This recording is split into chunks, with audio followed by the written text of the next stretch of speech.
It was March 1st, 2015. Stacy's husband, Robert Bob Feldman, called 911.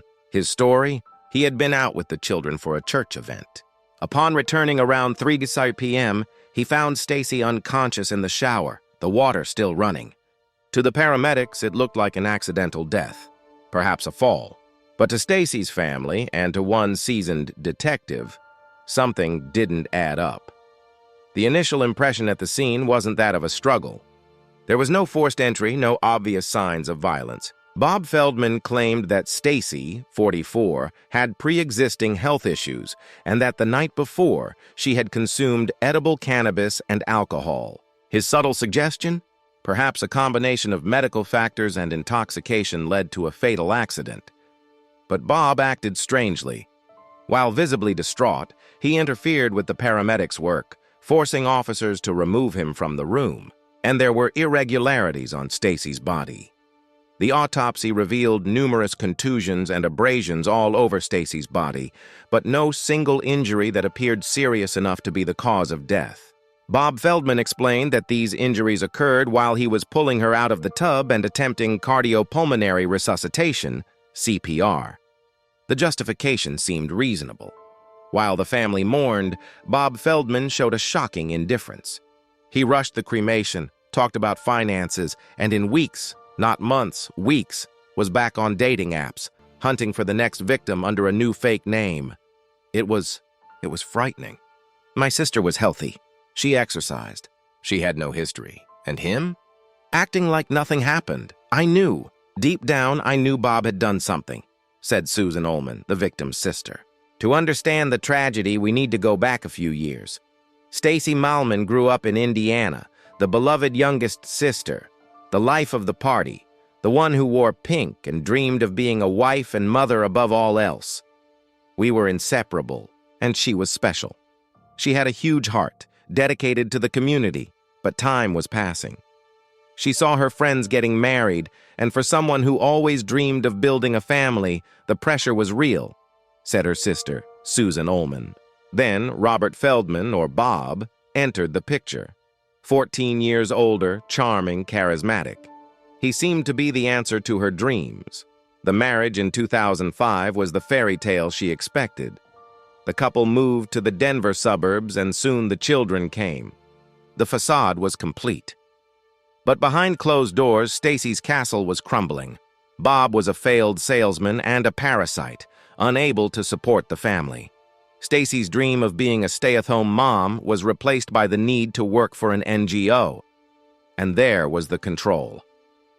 He centralized the finances, threatened to take the children if she left him. Stacy was financially and emotionally trapped. And, most destructive of all, the infidelities. For 10 years, Bob was a serial hunter, using fake names on dating apps, selling different versions of himself. A divorced conservative Jew, a reformist. Stacy tried to save the marriage. She invested her entire identity in that family. But in February 2015, Bob crossed a fatal line, and his most recent victim of manipulation, Susan McBride, was about to become a crucial ally. Without blood, without obvious signs of a fight, in May 2015, the medical examiner issued the report. Stacy Feldman's cause and manner of death were classified as undetermined. The case went cold, and the death seemed destined to be just a tragic medical mystery. But Stacy's family, especially her sister, Susan Ullman, didn't accept it. They knew about the history of emotional abuse and control that Bob Feldman exerted over Stacy. One important detail. In June 2015, Bob Feldman received $750,000 from Stacy's life insurance policy. 8 months after the death, the frustration was complete. Bob was free, spending the insurance money, while Stacy was just an unsolved file. That's when Susan took on the role of detective. She started pressuring the authorities, seeking independent experts, and connecting the dots. The official investigation was stagnant, but the detective in charge, Randy Dennison, kept in contact with the family. He continued to investigate the inconsistencies in Bob's story. For instance, Bob changed his version of his whereabouts on the morning of Stacy's death. Bob's web was a pattern, and the pattern was the evidence the police needed. Women came forward, confirming the same lie, the same manipulation. Bob's modus operandi strengthened the idea that on the morning of March 1st, he hadn't lost his wife. He had eliminated her. The crucial turning point came from an unexpected source, a woman named Susan McBride. She contacted the police with a story that gave Stacy's death a clear and dark motive. McBride recounted meeting a man named Robert Wolfe on a dating app, Tinder. They had an affair. When McBride started to suspect Robert's lies, she researched him online and discovered his true identity, Robert Bob Feldman, married to Stacy. The shocking part? McBride emailed Stacy Feldman on March 1, 2015, revealing her husband's infidelity. They talked on the phone around 9 a.m. Stacy told McBride that she was done with Bob and that she was going to file for divorce. Later, McBride discovered that Stacy Feldman had died that same day, just a few hours after their conversation. The police now had a powerful motive. Robert Feldman had been confronted by his wife about his affair, and Stacy was determined to leave him. Bob's infidelity wasn't the only one. Other women also came forward detailing their encounters with him, with Bob Feldman lying about being single or widowed. His pattern of behavior was clear. With a motive established, Detective Dennison and the prosecutors knew they needed something more to overturn the undetermined death classification. They needed an expert who could prove it wasn't an accident. In December 2017, the team sought out Dr. William Smock, a renowned expert in strangulation. Dr. Smock was not a county medical examiner, but an authority on trauma and asphyxia injuries. Dr. Smock reviewed the photos of Stacy's body and the original autopsy report. His conclusion was incisive and completely contrary to the initial report. He wasn't looking for blood. He was looking for silence.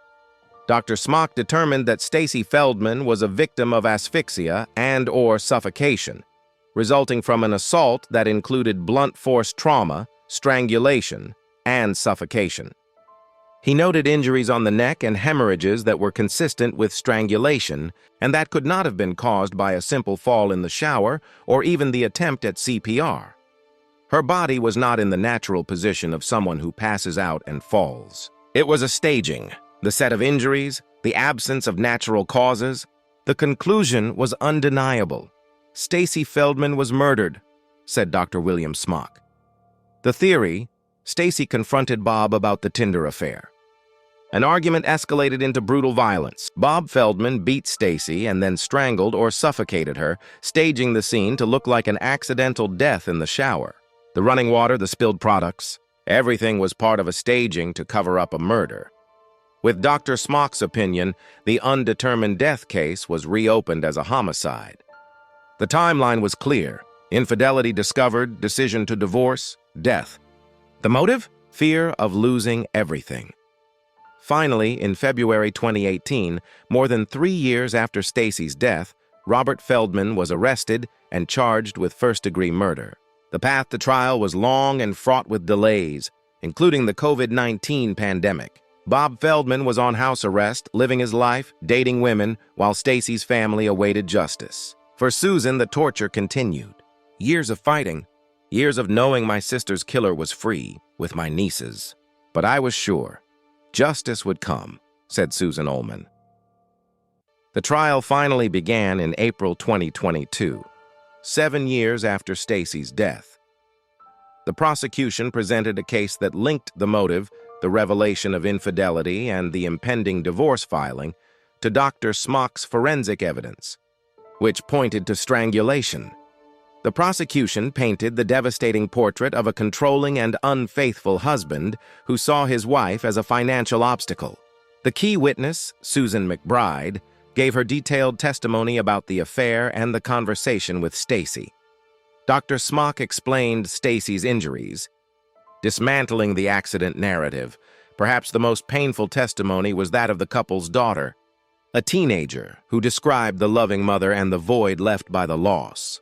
Bob Feldman's defense tried, futilely, to maintain the accident thesis.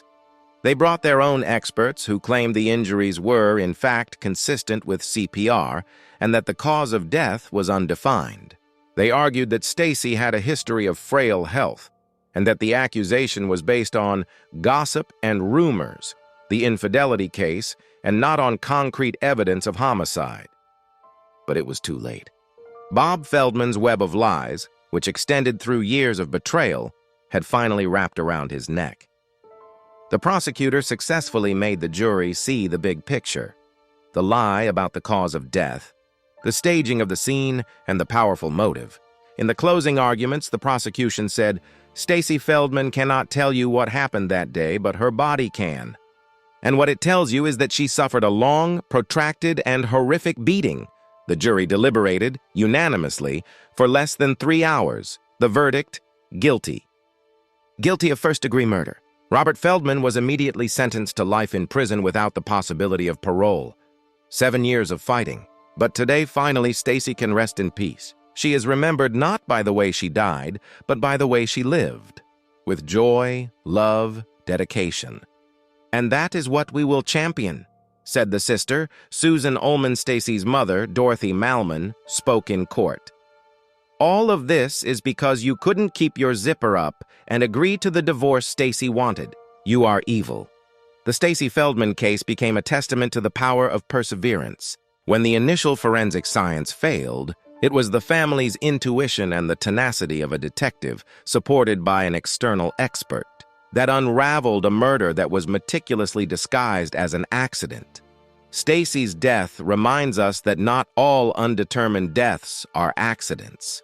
Some are hidden homicides, requiring the police, medical examiners, and justice system to look beyond the surface, beyond the story of the grieving husband, to listen to what the victim's body truly has to say. Stacy's legacy lives on through her family and friends, who created Stacy's Fund to help victims of domestic violence. Do you know of other cases where the family had to fight for years for a crime to be recognized as a homicide and not an accident? Leave your opinion and your reflections on this difficult case in the comments below. If you liked this in-depth analysis, don't forget to like the video, subscribe to the channel, and turn on the notification bell. We'll be back soon with another true case that challenges our understanding of human nature. Until then, stay safe.